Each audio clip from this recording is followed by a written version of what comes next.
We're real life sisters, Kay and Shi, and we real life want to be your sisters too. Welcome to the family. No takesies backsies. Now let's get on with the Kay and Shi Show. All right, welcome back. We are talking nature all week, and this installment we are focusing on another favorite of ours, the mountains.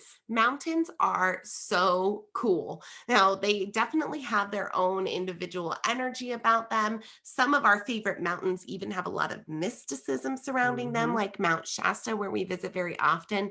But mountains are just majestic.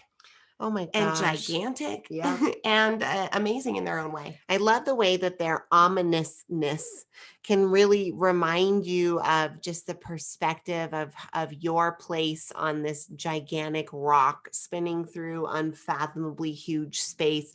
And when you are juxtaposed next to a mountain, it just helps you, I think, ground you, put you in that awe-inspired state. And, you know, we're in a region where you literally are surrounded by mountains, so it's easy for them to sometimes fade into the background. But I know there are times when even coming up the road up into our house just 2 nights ago with my 8-year-old in the car, and she goes, that mountain is just so beautiful. And it's true, we have this magnificent view and we get to see it every day, but mountains have an energy and a signature. And we've had a particular experience with a local mountain here that we want to bring forward and share with you. Now, we were on our way down from Lake Tahoe to Reno on a highway called Mount Rose Highway that goes right alongside, you can probably guess, Mount Rose. Now, Mount Rose is a local, beautiful mountain with 2 distinct peaks. One of the peaks is higher than the other, and the smaller peak hosts a very popular local ski resort called Mount Rose Ski Resort.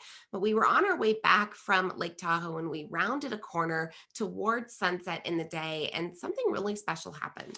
That sunset was striking the summit, so the taller of the 2 peaks, in such a way that the only way Kay and I can describe it is we came around that corner and the summit of Mount Rose came into our view and the sun was on it, was that time warped and slowed for a moment in the car. And I know we're getting like weird energetic woo-woo on you, but it was such a tangible experience for both of us in the moment. We both felt it energetically in the same exact way. It was like came around the corner, went whoa, like the air sucked out of the car. Like we both gasped, like literal.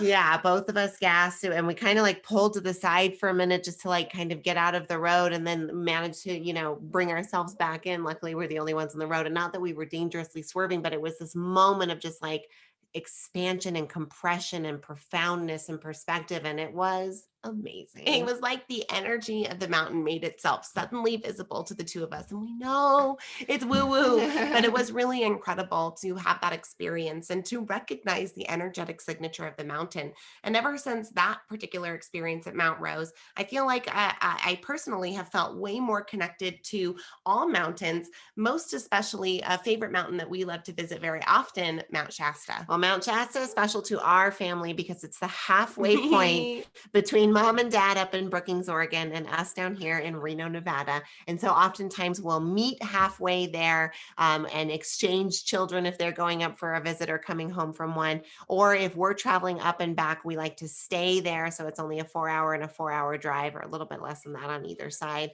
So it has become this beloved spot for us that we get to visit and stay at, 3 or 4 times a year. Now, Mount Shasta actually has a lot of lore around it for potentially being a place of great spiritual power. And apparently there's some like vortex energy there. And and there used to be a room where the aliens have like a city underneath the mountain. And that's why there's weird cloud formations and things like that. But as the validity of the story of aliens, we will let that be for time to tell. But Shasta definitely has a beautiful special energy. And when you're at the bottom of it looking up, it is just an incredible gleaming object. And sometimes we drive by her and she's covered in clouds and we like to say, Shasta's she's hiding hiding today. Yeah. And some days we come around and she's gleaming in the beautiful sunshine. It's fun to see her on her full display.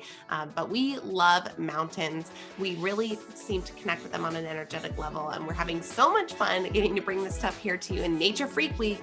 Next up, we're going to talk about animals. All right.